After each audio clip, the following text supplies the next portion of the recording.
এই মুহূর্তে দফায় দফায় উত্তপ্ত ভাঙড়।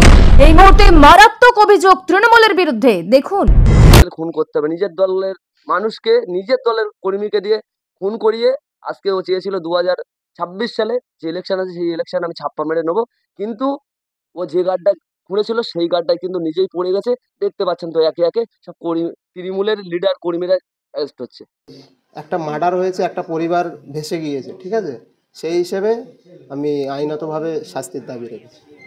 দেখুন, ও সর্বপ্রথম তৃণমূল দলটি করতে করতে হঠাৎ যখন আমাদের পঞ্চায়েত ইলেকশন আসে তার কাছাকাছি গিয়ে হঠাৎ তিনি আমাদের আইএসএফ এ যোগ দেয়। আইএসএফ এ যোগ দেওয়ার কারণে প্রথম আমাদের দলে এসে খুব ভালো ব্যবহার করেছিল। সেই ভালো ব্যবহার করাকালীন আমরা আমাদের পঞ্চায়েত ইলেকশনে যে পঞ্চায়েত টিকিটটা থাকে সেই টিকিটটা ওকে দিয়েছিলাম এবং আমার জেতার পরে 2 মাস থাকেনি দলের মধ্যে, সাথে সাথে ও তৃণমূল কংগ্রেসে যোগ দেয়।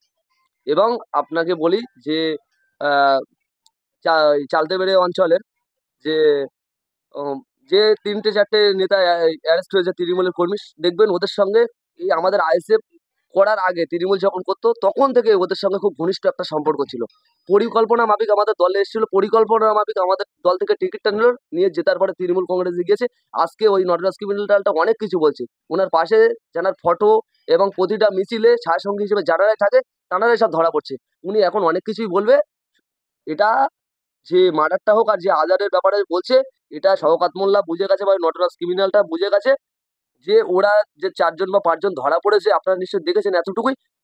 যখন একটি ব্যক্তি ধরা পড়েছে চালতেবিরা অঞ্চলে, ও যখন কাশীপুর থানার সামনে প্রশ্ন করে যে আপনাদের ধরেছে কি ব্যাপারে, কি বৃত্তান্ত বলেন, বলছে আমি এখানে কিছু বলবো না মিডিয়া ভাইদের সামনে, আমি বড়বাবুর সঙ্গে বলবো। ব্যাপারটা কিন্তু অনেক বড় আছে, হয়তো এই 5জনকে তুলেছেন দেখতে পাবেন। রহস্য এতটুকুই, এর পেছনে অনেক বড় মাথা আছে। হয়তো এই পুলিশ যেভাবে কাজ করছে বা আমাদের সিপি যেভাবে কাজ করছে, আমরা চাই অতি দ্রুত এর পিছনে যে বড় মাথা আছে সেই বড় মাথাটা যাতে ধরতে পারে, আমরা অতি দ্রুত এই সিপির কাছে আমরা আশাবাদী। আপনি যে দাবি করছেন ভাঙড় থেকে শওকত মোল্লাকে অবজারভারের দায়িত্ব থেকে সরিয়ে দিলে কি ভাঙড় আবার শান্তিতে হ্যাঁ, ফিরবে? ভাঙড় শান্তিতে ফিরে যাবে। অবজারভার হিসেবে এই নটরাজ ক্রিমিনালটাকে যদি ভাঙড় থেকে সরিয়ে নেয়, ভাঙড় আগে যেরকম ভাঙড় ছিল সেই রকম ভাবে ফিরে আসবে। ভাঙড়ে মার্ডারের রাজনীতি পুরো থেমে যাবে। 2023 সালে পঞ্চায়েতে আমাদের সঙ্গে ঘটেছিল। আমরা প্রায় রাত 3টের দিক থেকে, মানে আমাদের স্কুলের ওখানে বোম পড়ছিল, ঠিক আছে?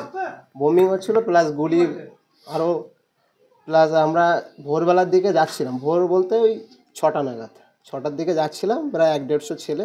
আমি ওই মোটামুটি এই বুথে পুলিং এজেন্ট ছিলাম, আর আমাদের ইলেকট্রিক মেম্বারকে নিয়ে আমরা যাচ্ছিলাম। যাওয়ার পথে আমাদের উপরে গুলি করে প্লাস বোম মারে।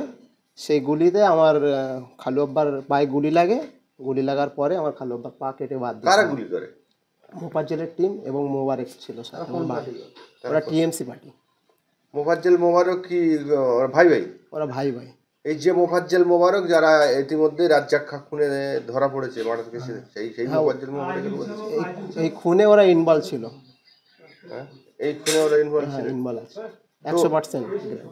তো তারা ধরা পড়েছে, আইনের আওতায় তারা রয়েছে। আপনি তাদের কতটা খুশি? খুশি বলতে দেখুন,